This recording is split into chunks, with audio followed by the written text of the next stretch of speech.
toda aquela conformação da produção fordista e da economia keynesiana, participação do Estado, primeiro, produção fordista, ou seja, da grande produção concentrada em unidades fabris imensas, dando conta de todas as etapas de fabricação do produto, de produção em massa, etc., entra em crise. O keynesianismo, a forte participação do Estado na economia, não só como mediador das relações capital-trabalho, como também como investidor, como decisor, como promotor da economia, entra em crise. Esse processo de crise acarreta, portanto, uma crise do estado de bem-estar social. Com essa crise do estado de bem-estar social, a gente tem o ressurgimento de concepções liberais. Lembra que a gente falou aqui que até a crise de 29, as bases da economia, basicamente no mundo, eram bases fundadas nas concepções do liberalismo, do mercado, das livres forças de mercado. A gente deu exemplo lá dos armadores na Inglaterra, dos estaleiros, né, que foram destruídos para reduzir a oferta do mercado. As concepções, as ideias eram fortemente marcadas pelo liberalismo. Aí veio o Keynes, as coisas foram mudando, a gente entrou num período mais keynesiano, onde a participação do Estado e até a intervenção do Estado era vista com bons olhos e tal, até que chegou nessa crise. O que vai acontecer é que, mesmo lá no período do Keynes, o pensamento dele se tornou predominante. Mas já existia uma discussão de outras correntes de pensamento que permaneciam absolutamente fiéis ao liberalismo. E o grande nome que representa esse grupo era Friedrich Hayek. Acho que vocês já podem ter ouvido falar. Era um grande liberal, também era inglês, apesar do nome, e ele debatia com Keynes e dizia que aquela ideia, aquela visão era ilusória, que aquilo não tinha fôlego, e ele formou um grupo de economistas que continuaram alimentando as ideias do liberalismo, fortaleceram as ideias do liberalismo no próprio Estados Unidos, tanto que o New Deal existiu, teve sua importância, um papel importante, mas foi perdendo fôlego por conta da predominância, né, de concepções e ideias liberais do Hayek, e formou um grupo importante de economistas que ficou respeitado depois na chamada Escola de Chicago. Já ouviu falar desse negócio? Escola de Economia de Chicago era predominante liberal, com base na influência do Friedrich Hayek. E esses caras se reuniam anualmente na Suíça e discutiam algumas teses e lançavam algumas ideias, alguns textos discutindo economia e tal. Tinham força nos Estados Unidos e, a partir da crise, eles começam a fortalecer o discurso deles. Bom, é o seguinte, para resumir, o que vai acontecer?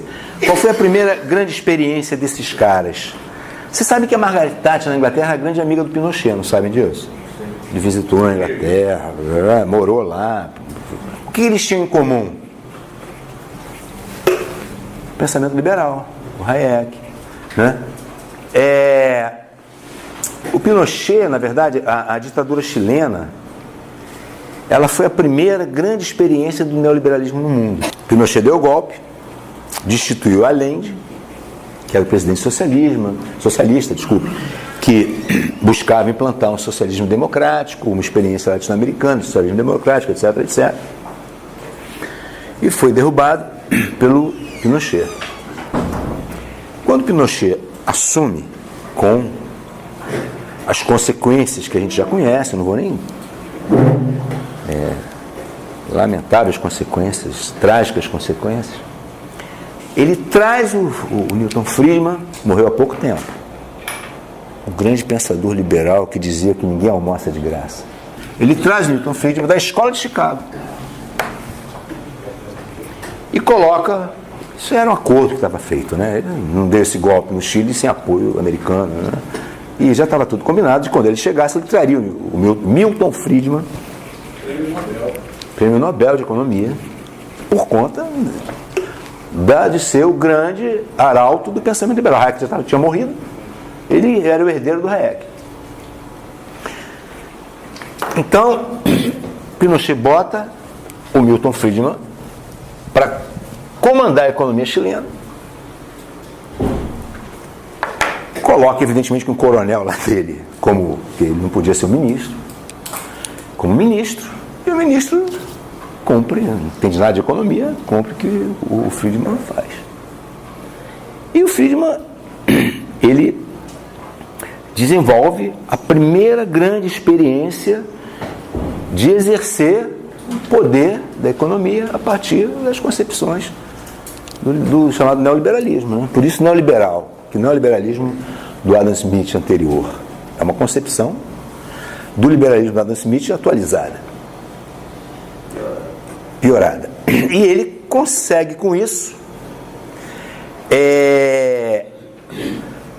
algum êxito, se a gente pensar o que é êxito, mas algum êxito do ponto de vista de reduzir a inflação no Chile, de contemporizar algumas coisas, com medidas eminentemente que a gente está vendo aí, né? Privatizar tudo, acabar com o sistema de proteção social. Eu me lembro que na época, anos 80, terceirização, aí. E eu me lembro que na época eu li uma entrevista dele. Tinha um jornal chamado Movimento, não sei se alguém lembra do Movimento. E o Movimento publicou uma entrevista com o Friedman. E uma frase que me marcou, que o cara, ele falou assim, o cara falou, mas as consequências da sua política no Chile são as piores possíveis, a população está passando fome, etc, etc. Aí o Friedman falou, a inflação é como um rabo do cachorro. Você tem duas formas de cortar o rabo de um cachorro. Ou você corta osso por osso, ou faz como eu estou fazendo, que eu vou cortar de uma vez. Aí o jornalista termina assim, só que o rabo do cachorro é a vida do povo chileno, né? Então, essa foi a primeira grande laboratório que a gente teve, do ponto de vista do neoliberalismo no mundo, foi a experiência Chile pós-Pinochet. Muito dinheiro americano, óbvio, né? E com muitos interesses americanos contemplados, era o representante deles que coordenava a economia, então. E a porrada não foi só no Chile, porque no Chile aí você tinha exilado da América do Sul, todo participando daquele processo. Sim. Do politicamente. Politicamente é isso aí. Politicamente foi dessa forma que se deu, porque não podia ter empecilho ao projeto. Aí você tem algumas teorias políticas que vão se desenvolver com esse negócio, mas aí tudo bem, né? Mas o foco, quer dizer, do ponto de vista econômico, é pegar o Chile como grande laboratório neoliberal e, a partir dessa experiência chilena, fortalecer essas concepções em outros países.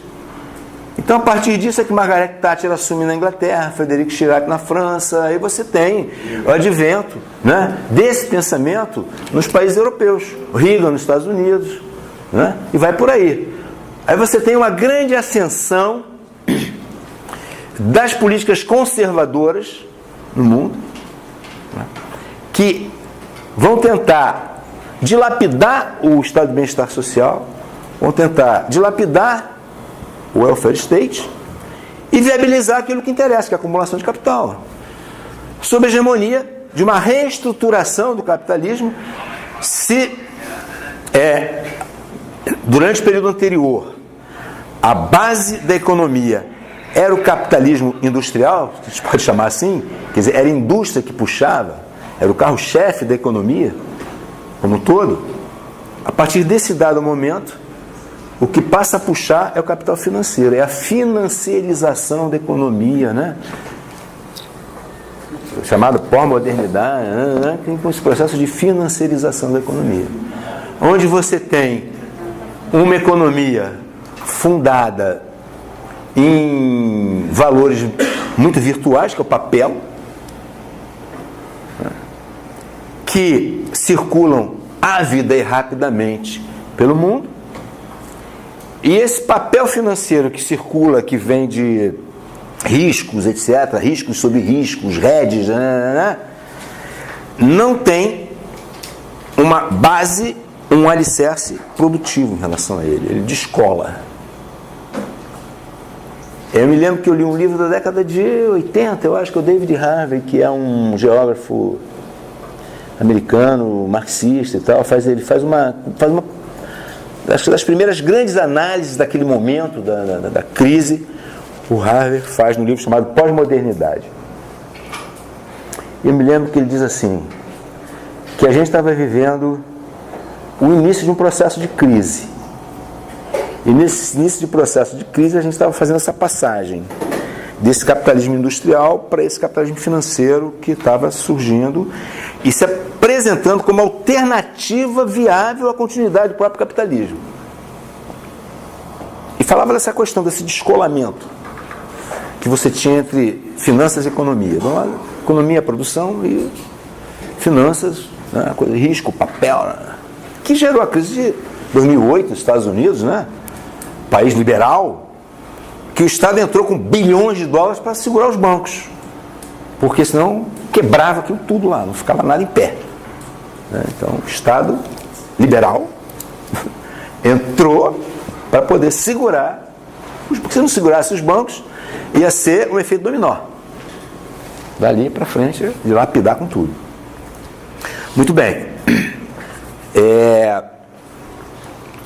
E ele diz o seguinte, que quando a gente chegasse, na concepção do Harvey em 80, não sei se ele ainda mantém isso, mas quando a gente chegasse no ápice daquele processo de crise que estava surgindo dali, segundo a concepção dele, espero que ele esteja errado, vocês vão ver por quê, a crise que o capitalismo atravessou em 29 seria uma nota de rodapé na página da história.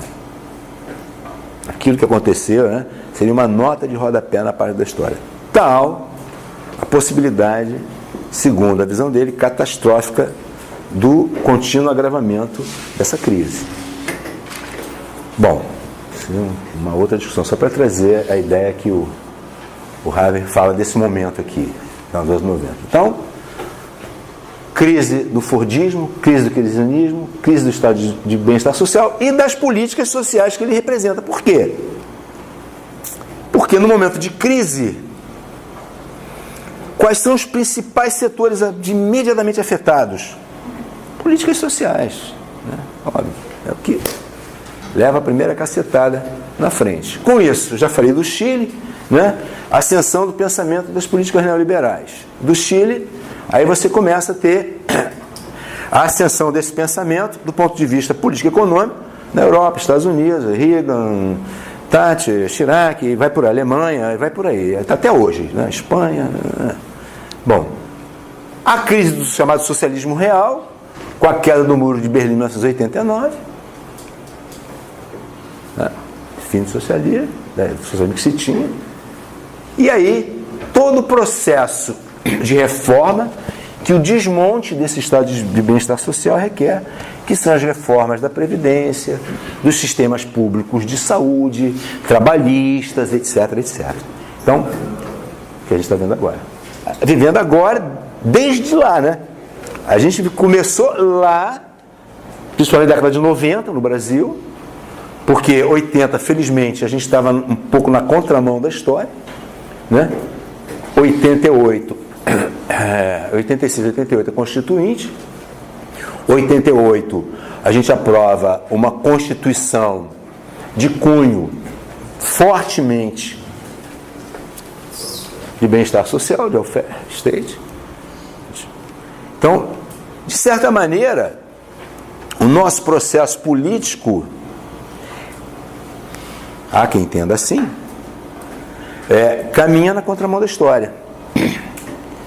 Enquanto você tinha, de um modo geral, um agravamento da crise, um fortalecimento do pensamento neoliberal, no Brasil, dadas as características específicas políticas, etc., esse fim da ditadura militar, da democratização, a gente vai na contramão e estabelece um grande contrato social, que é a nossa Constituição de 88, em forte base de estado de bem-estar social. E tanto é assim que sai a Constituição de 88 com essa característica do estado de bem-estar, mas o primeiro governo eleito diretamente... Cola, procura derrubar. Exatamente. É o neoliberalismo que ganha. É interessante isso, né? Vem uma política de cartilha neoliberal drástica, né? O neoliberalismo quase que primário. E a primeira ideia dele é começar a desmontar o que estava ali. Anos 90. E aí a gente entra pelos anos 90. Bom, aqui eu entrei um pouquinho no Brasil, eu vou pular essa parte que eu já estou lá na frente, que é a parte como é que começaram as primeiras políticas, né? Então as primeiras políticas, evidentemente, eu peguei aqui, Brasil, início do século XX, um país liberal, com suas peculiaridades. Por quê? Não era o liberalismo industrial inglês, dos estaleiros ingleses. Nós éramos um liberalismo agro, exportador. A gente vivia do café, não é isso? Com uma aristocracia cafeeira, né, controlando o poder do país, cujo grande negócio era exportar café e importar o resto que precisasse, com herança de uma economia que até muito recentemente, porque até finais do século XIX, era mantida e sustentada pelo trabalho escravo. Então a gente estava saindo de uma realidade escravocrata, né, uma economia escravocrata, né, para uma economia que mantinha os mesmos princípios do ponto de vista de uma monocultura agroexportadora, com uma oligarquia patrimonialista que dominava toda a política do país, que fundava as suas concepções em bases do liberalismo clássico, do mercado. Aí tem a mesma coisa, não teve a destruição dos estaleiros na Inglaterra, que a gente falou aqui? Aqui teve o quê? A queima do café. Acho que todo mundo lembra um pouco da referência histórica, né? Que o Getúlio queimou imensidões de plantação de café.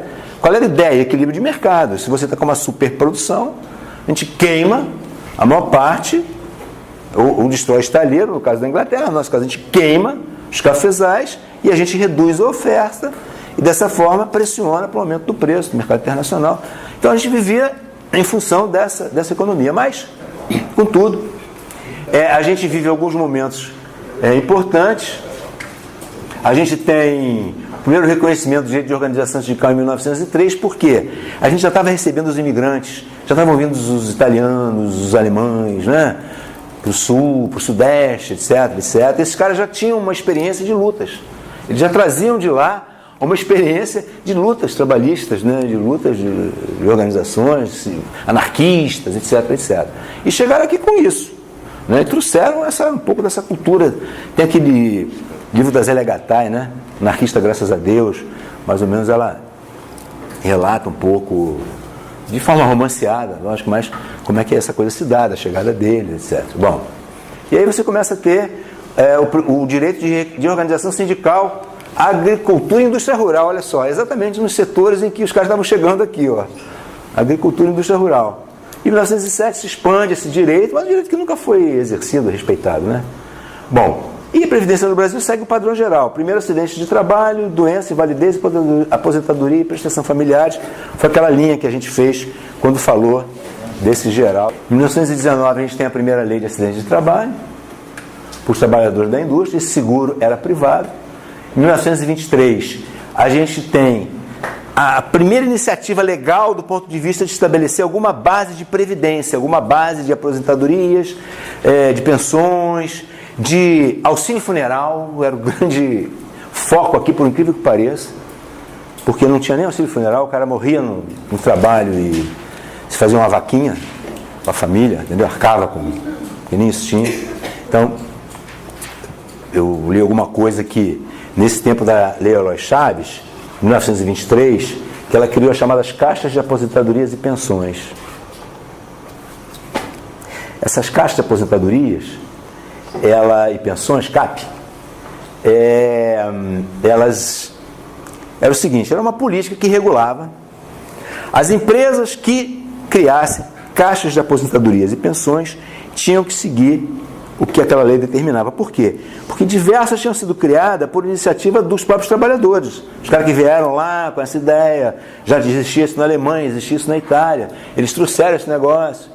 E aí meio que os trabalhadores se cotizavam para fazer um fundo, para se tivesse algum problema, né, pagar um auxílio funeral, um médico, uma necessidade que houvesse. E aí a lei institui isso como uma medida legal, que estabelece os critérios. Mas isso não é uma política ainda assumida pelo Estado. O Estado assume a regulação. Quem faz isso aqui ainda é o mercado. São as empresas, grandes empresas, grande estrada de ferro, problemas trabalhistas sérios. Então vamos fazer a nossa caixa de pensão da nossa ferrovia, vamos. Aí tem que cumprir aquela legislação, a empresa contribui com uma parte, o Estado com uma pequena parte, os trabalhadores com a maior parte, forma um fundo, para que serve esse fundo? A lei meio que procura regular esse tipo de coisa. O Eloy Chaves era um grande proprietário rural, né? Era um paulista, grande proprietário rural. É um cara que está atento ele ocupou um cargo antes, executivo, não me lembro qual. Aqui ele era deputado, mas antes ele tinha ocupado um cargo no executivo, acho que nesse cargo, não me lembro exatamente qual, ele teve uma boa noção de como é que as coisas estavam. A gente já tinha aqui a gente já teve uma greve geral no Brasil de 1917 e uma greve geral no Brasil de 1919.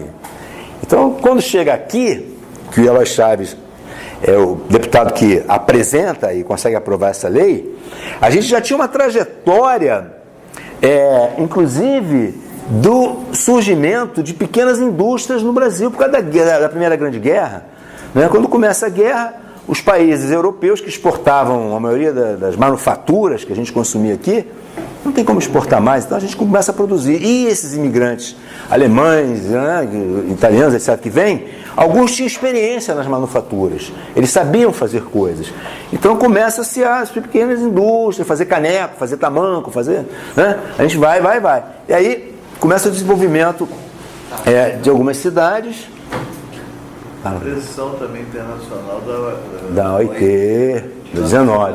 Isso.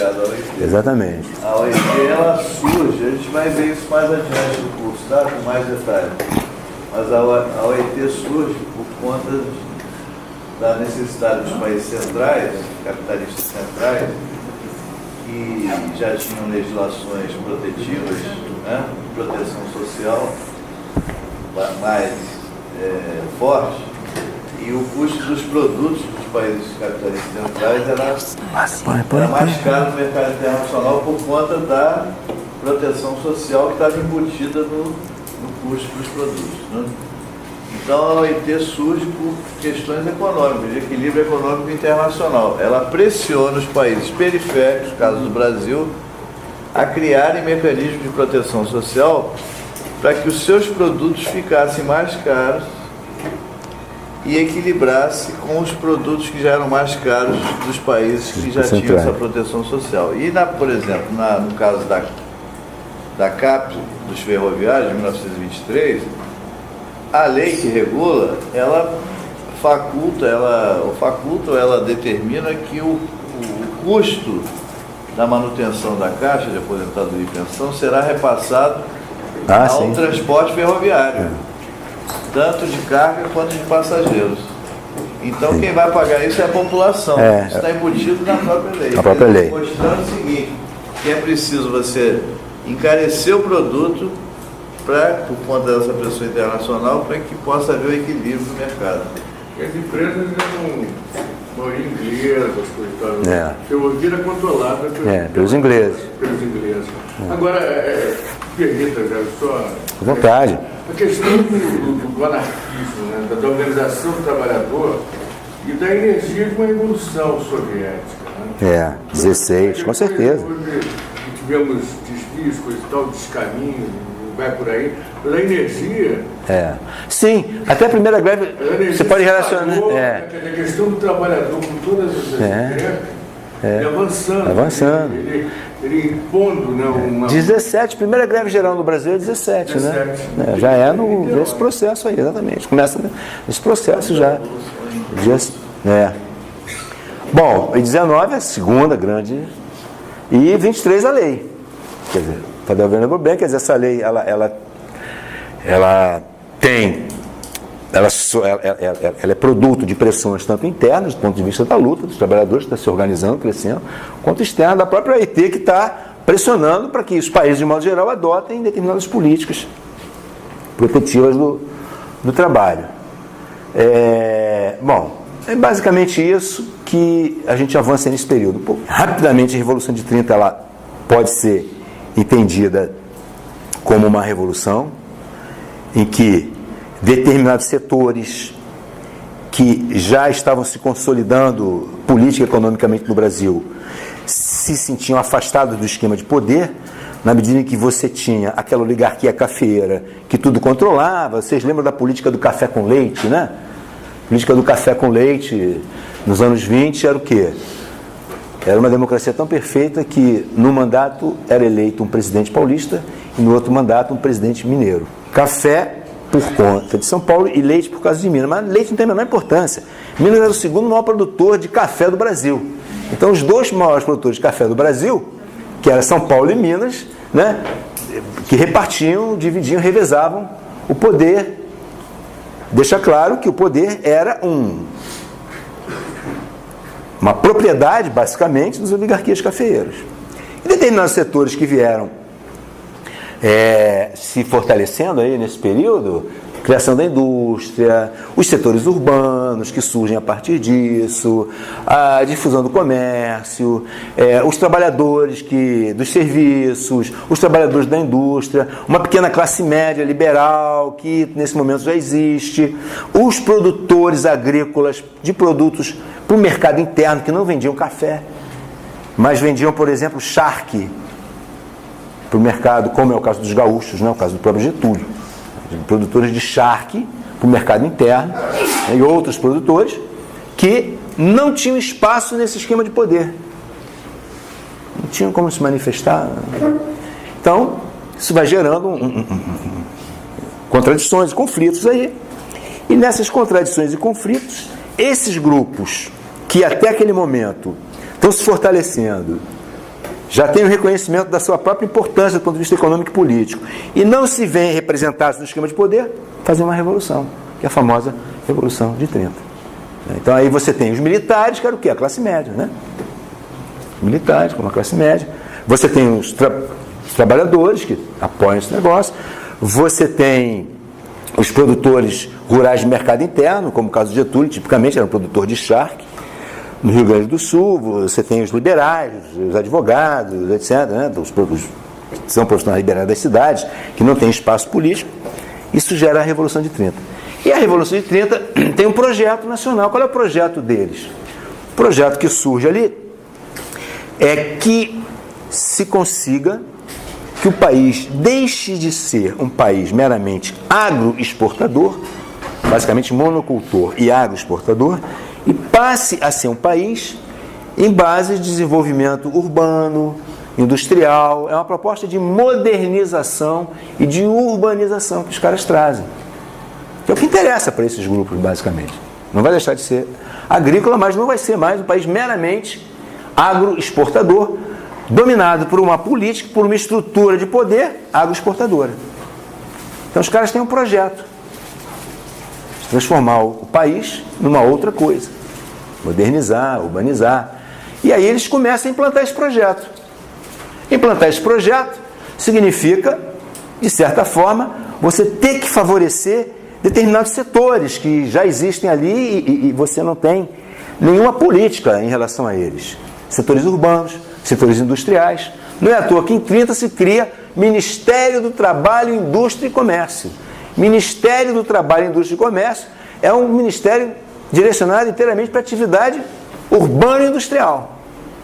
Né? Isso é um dado novo do ponto de vista de que a gente chamaria hoje, modernamente, de uma agenda política. Né? No mesmo foco, você tem, então, aí você já sai de uma política de simples caixa de aposentadoria e pensão,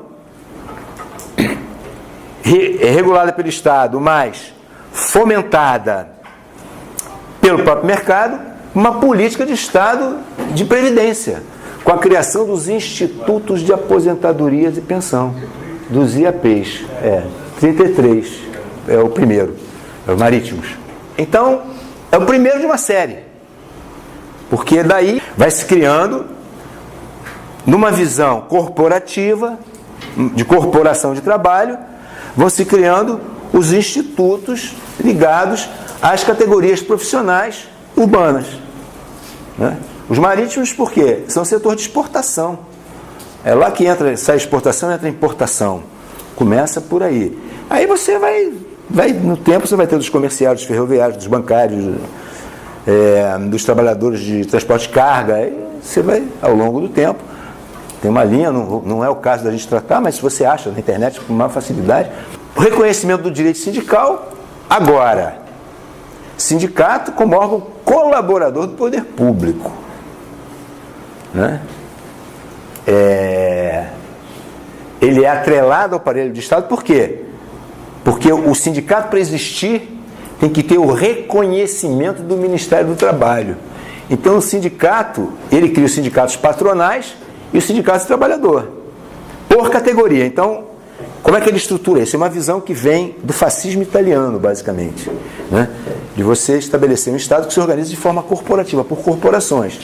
Então, cada categoria profissional vai ter o seu instituto de aposentadorias e pensões, o seu sindicato de trabalhadores, o seu sindicato patronal, o sindicato de trabalhadores atrelado ao Ministério do Trabalho e o patronal igualmente atrelado ao Ministério do Trabalho. Sindicato único, por categoria. Aí você acaba com o pluralismo, a autonomia sindical e vem já entrando para o Estado Novo, a ditadura de Getúlio Vargas, a proibição das greves. Você tem sindicato, mas não pode fazer greve. Greve é ilegal. Tá? É a questão do trabalhador acumulando, né, e questionando o Estado. A Casa de Assistência, essa autogestão, como a Previ foi, o Montepio também para o auxílio funeral, a CACI em 44 também começou com uma vaquinha para a gente enterrar os nossos companheiros. Bom, então é isso. Aí 43 CLT a gente já sabe, 44 Lei de Acidente de Trabalho, e aí a gente vai começar a ter uma série de iniciativas, seja no regime de transição pós-revolução até 34, 37, seja na ditadura do Vargas, seja no regime posterior, que foi o regime de redemocratização, pós-Segunda Guerra Mundial, etc, etc. Mas esta política, que é o chamado, que a gente pode chamar como pano de fundo de nacional desenvolvimentismo, ou seja, um projeto de desenvolvimento, urbanização e modernização do país em moldes nacionais, ela vai ter, de certa forma, com as suas peculiaridades políticas de cada momento, um desenvolvimento ao longo de todo esse período. Eu vou pular, isso aqui é uma parte mais específica, eu acho que eu vou entrar hoje, que eu não estava. Quer dizer, aí você tem uma série de medidas, vários estão aqui, depois a transparência vai ser apresentada para vocês. Mas para a gente não perder muito tempo nisso, que é uma descrição, pode mudar, por favor. Aí vem o regime militar, ele entra e ele unifica os institutos, acabam os IAPs, todos são unificados num único instituto previdenciário, que é o INPS, na época, né? Então o INPS centraliza, o Estado controla, você não tem mais a representação que você tinha nos antigos IAPs, que eram dos trabalhadores e dos empregadores. Cabe essa representação, centralizando na mão do Estado, os militares vão administrar isso. Na época era INPS só, INPS é posterior, já é dos anos 70. 66, criação do INPS e do Fundo de Garantia por Tempo de Serviço. Não sei se vocês sabem, até esse período você não tinha FGTS porque você tinha a chamada estabilidade, que se o trabalhador ficasse 10 anos no mesmo emprego, após o 10º ano ele conquistava uma estabilidade, ele só poderia ser demitido por justa causa, tem algumas condições legais para que ocorresse a sua demissão.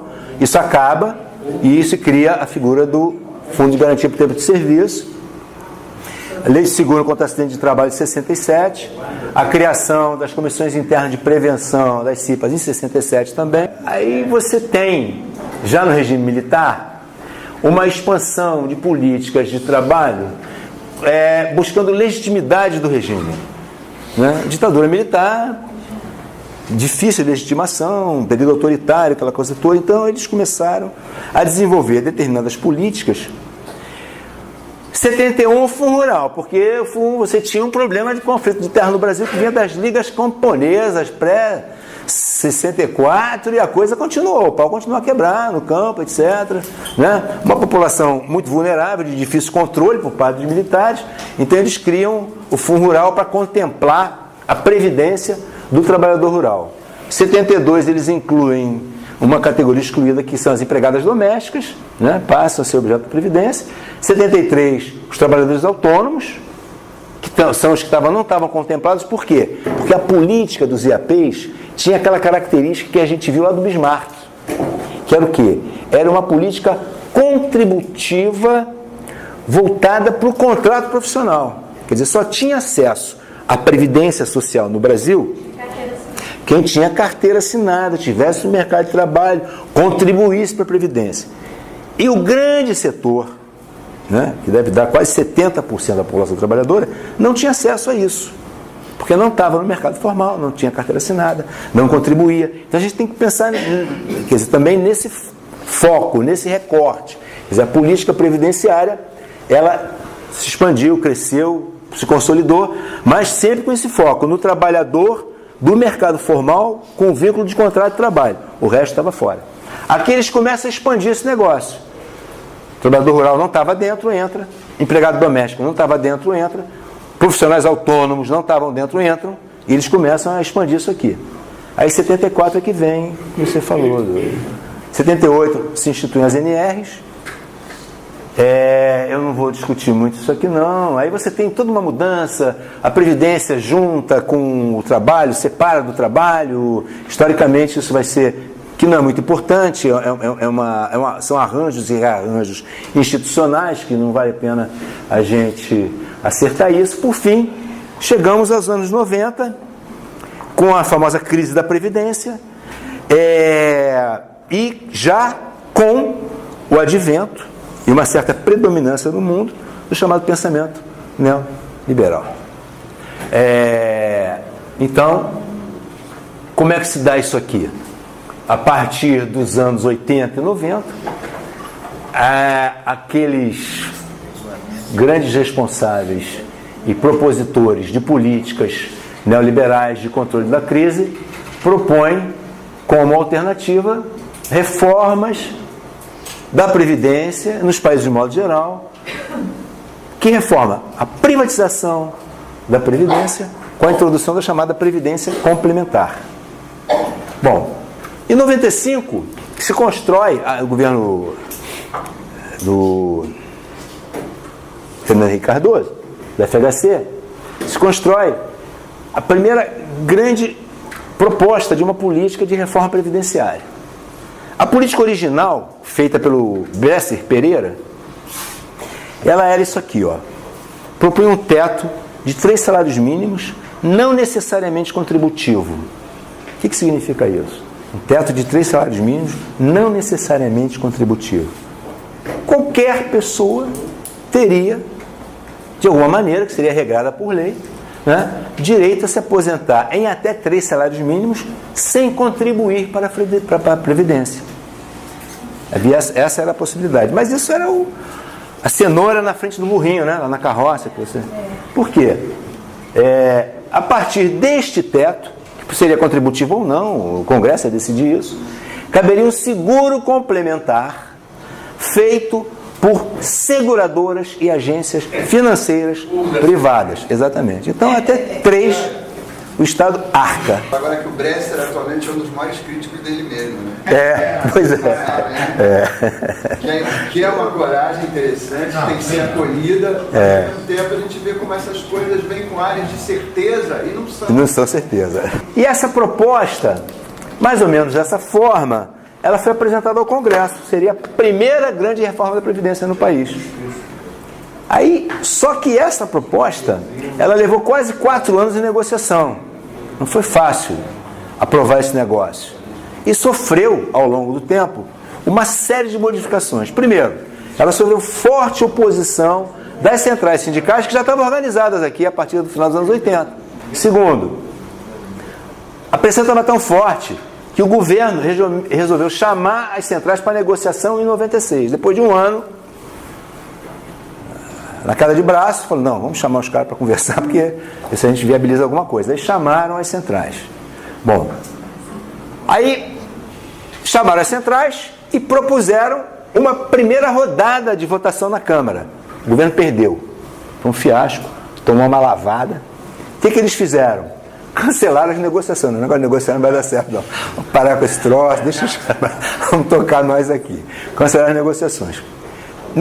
Diante da decisão de cancelar as negociações,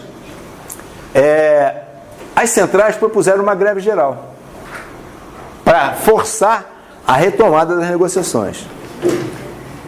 Essa greve geral não obteve consenso. Alguns aceitaram, outros não aceitaram, então ficou aquela coisa. E aí, o que aconteceu? Se algumas instâncias sindicais partiram para a greve, mas não conseguiram consenso. Não foi uma greve geral, foi uma greve que, no seu volume, não foi muito expressiva. O governo entendeu isso como fraqueza e fragilidade do movimento e vetou a participação dos sindicatos. Não participa mais, está vetado. E conseguiu aprovar a emenda constitucional número 20, já em 98. Mas, devido a todo esse processo de luta que se passaram nos 4 anos, a proposta ficou muito longe da proposta original. O que foi aprovado aqui, né, estava a uma imensa distância de 3 salários mínimos contributivos ou não, seguro complementar privado para o resto. Ficou muito longe disso. Aí, por favor. Bom, aposentadoria integral, homens 60, mulheres 55. Transformação do tempo de serviço em tempo de contribuição, que antigamente era tempo de serviço, né?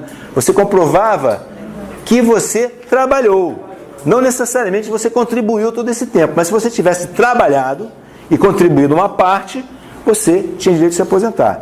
Eles acabaram com essa figura do tempo de trabalho, do tempo de serviço e substituíram pelo tempo de contribuição. Aí estabeleceram qual é o tempo mínimo. Nessa emenda, 35 para homens, 30 para mulher. Acabaram com as aposentadorias proporcionais. Procuraram extinguir as aposentadorias especiais. Para o servidor público, eles colocaram para o servidor, além disso aqui, ele deveria comprovar 10 anos no serviço público e 5 anos no mesmo cargo, para poder se aposentar. Logo em seguida, em 99, veio o fator previdenciário, que vocês conhecem muito melhor que eu. A gente viu ali aquela reforma, saiu a reforma, mas ficou muito longe da proposta original. Qual era a proposta original, gente? Privatizar a Previdência. Essa era a proposta original. Em grandes linhas, a proposta original é essa. Bom, avançaram as regras, a emenda constitucional 41 de 2003, 60 anos homens, 55 mulher, a contribuição dos inativos, o problema todo que levantou essa briga da contribuição, mas está proposto lá na reforma. Serviço público de 10 para 20 anos de serviço, 10 anos de carreira e 5 anos no cargo. Era 10 de carreira e 5 no cargo. Agora tem que ter 20 anos no serviço público. Você pode somar, para chegar lá nos 35, 30, você pode somar o tempo que você não estava no serviço público. Mas ali dentro você tem que ter 20 de serviço público, 10 de carreira e 5 no cargo. Fim da aposentadoria integral para o servidor público, regime próprio de previdência social, que é chamado... Porque são 2 regimes previdenciários que a gente tem, né? Um é o regime próprio de previdência, que é do serviço público. seja federal, estadual, né? É o regime próprio. E o outro é o regime geral de previdência social. O regime geral é do INPS, INAMPS, etc. Então esse aqui é o geral e esse aqui é o público. E eles são regidos por regulamentações diferentes. Então aqui você tem uma regulamentação geral, mas quando você vai entrar no regime próprio de previdência social, que é o funcionalismo, você é regido por essa regra. 20 anos de serviço, 10 de carreira, 5 no cargo. E aqui vai acabar, então, a partir da emenda de 2003, a aposentadoria integral para o funcionário público. Esse regime próprio já não conta mais com a aposentadoria integral.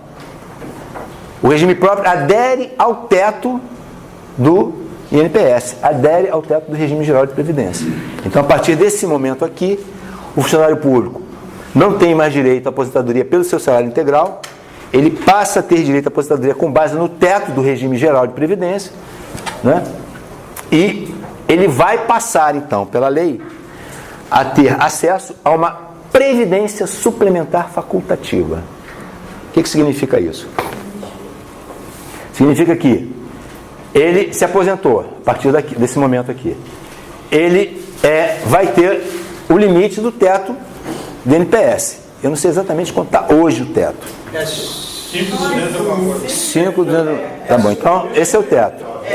Se ele quiser uma aposentadoria, além disso, ele vai recorrer a uma previdência suplementar. Ele pode ou não. Tá bom, me aposentar com teto. Tudo bem. Não, eu quero me aposentar e complementar além disso. Então isso aqui vai ser feito pela previdência suplementar, que ele vai contribuir com o seu salário todo mês para ter direito a um. Aí vai depender, são vários planos, não sei o que, de acordo com o plano, um percentual além desse. Como é que é? PGBL. Isso. O PGBL, ele existe, é parte disso e está no serviço privado, está nos bancos. Isso aqui vão ser criados institutos especiais para suprir isso aqui para o funcionalismo.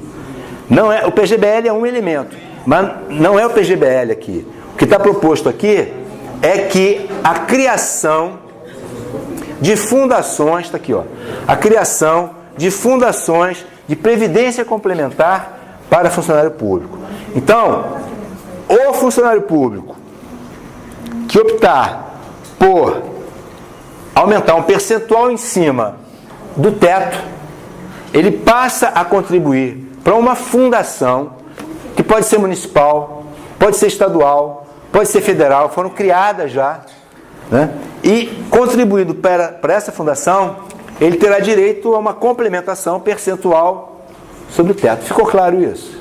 Nesse caso aqui, há uma obrigatoriedade pela lei, e foi criado, o Estado do Rio já tem, é o Rio Previdência, né? O município já tem, é o Prev Rio, a União já tem, eu não sei o nome, mas também já tem.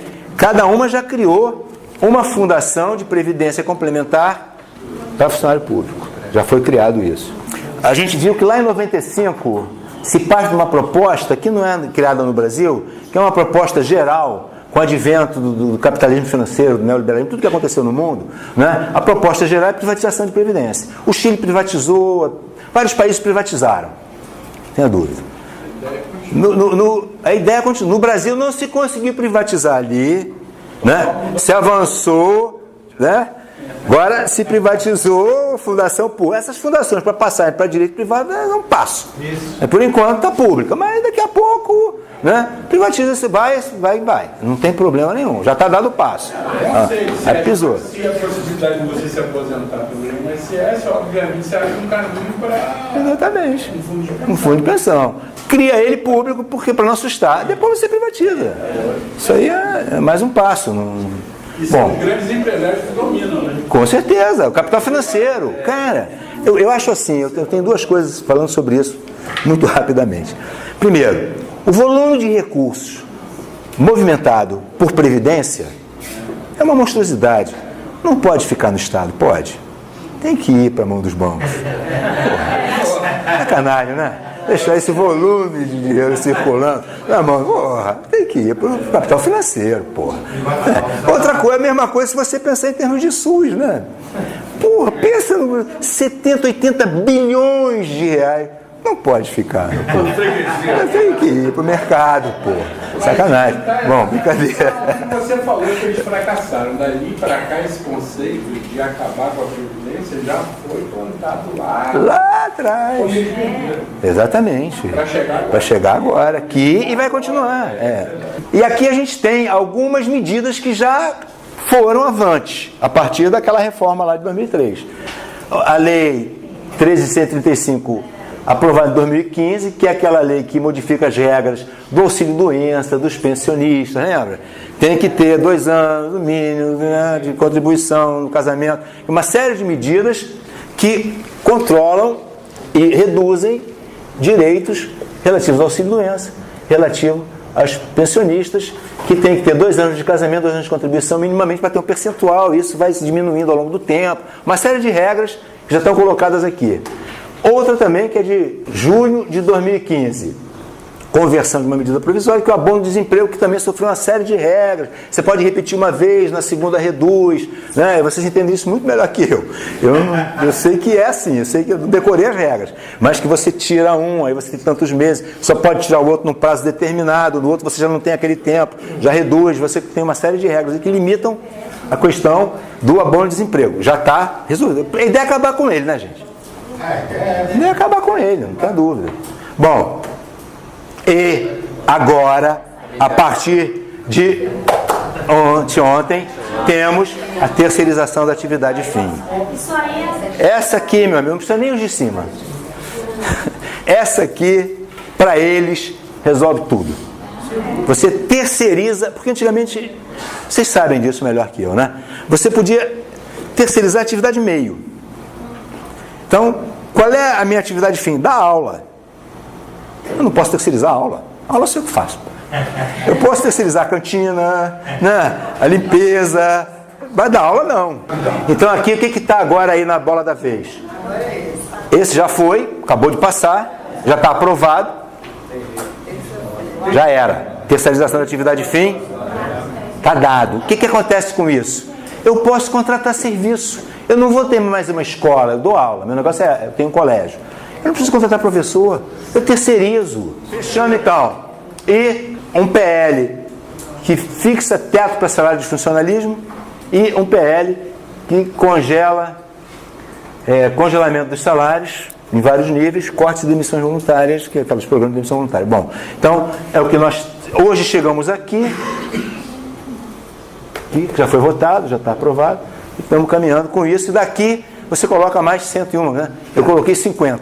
Na verdade, a gente tem que pensar, e pensar assim, com seriedade, o que está se constituindo a democracia hoje. E a gente pensar em termos do que está se constituindo a democracia hoje, é a gente ter clareza de como e de quem exerce o poder de fato. Quem exerce e quais são os mecanismos de exercício de poder que estão colocados. Quer dizer, eu acho que a gente vive, por um lado, uma crise da democracia representativa, isso é uma coisa velha, todos já falam um tempão, uma crise da democracia representativa. Agora, esse negócio da crise da democracia representativa, para mim, isso é só uma expressão de alguma coisa que eu acho que é muito maior que isso, ainda, penso eu, pouco discutida e pouco entendida, que é uma reestruturação do esquema de dominação e de poder. Aí, quando é uma reestruturação meio que do ponto de vista mundial. Né? E essa reestruturação que ocorre nos mecanismos de exercício de poder e de controle, né? Elas jogam para tentar garantir um determinado grupo, uma classe social, que é o capitalismo. Como você falou, onde é que... Bom, sempre, em todas as crises, eles saíram ganhando por quê? Porque quem pagou a crise não foram eles. Não é isso? Quem pagou as crises não foram eles. Mas para que isso ocorresse, alguém pagou esse preço. E quem pagou esse preço, a gente sabe quem é. E quem pagou esse preço, continua pagando. E essa reestruturação, assim, eu estou falando assim por sentimento, né? Não tem nenhum fundamento teórico, político, mas essa reestruturação que a gente percebe aí do exercício mesmo, da prática, dos fundamentos, dos mecanismos, dos instrumentos de poder, são para garantir isso. São para garantir que alguém continue perdendo e alguém continue ganhando. O capitalismo financeiro é isso aí, a mídia, a imprensa, os jogos, as mentiras. Quer dizer, tudo faz parte desse grande esquemão. Então a democracia bem contemporânea está se transformando numa possibilidade desta redefinição desse mecanismo de poder que se legitima de diferentes formas e de formas insidiosas e pouco perceptíveis. Quando você fala dos sócios, é isso. Isso é instrumento de poder. Isso é um esquema de poder que está se disseminando e se legitimando. Essa quebra da identidade do trabalhador, essa impossibilidade de se perceber no esquema produtivo com um papel definido, é claro esse jogo. Isso é parte desse mecanismo. Entendeu? Então, eu acho que isso está se tornando dominante. A gente está discutindo isso aqui. Mas isso está aí. Ah, está no Brasil? Não está no Brasil, está no mundo. Está no mundo. Isso é um mecanismo fortemente ideológico que está sendo colocado no sentido de você mascarar, e pior do que isso, você quebrar a identidade. Você não tem como se perceber nesse esquema. Ou você se perceber nesse esquema da maneira que é mais produtiva e interessante para ele. Agora, eu acho que isso é uma questão, que não sou eu que estou falando isso. Tem algumas pessoas, então várias, que estão pensando isso. E isso é um pensamento que requer que se tenha não só reflexão, mas que se tenha uma redefinição, né, política de uma contra-hegemonia em relação a ele. E isso a gente não está tendo, pelo menos não está conseguindo ter. Como é que faz isso? Eu não sei, eu não tenho a fórmula. Que eu acho que o jogo é esse. E o jogo está embaralhado. Então eu acho que o estudo, esse grupo aqui, esse estudo desse tipo, contribuem muito para isso. Nós precisamos compreender o nosso papel. Se a gente não entender isso, a gente não leva o trabalhador para onde ele tem que ir.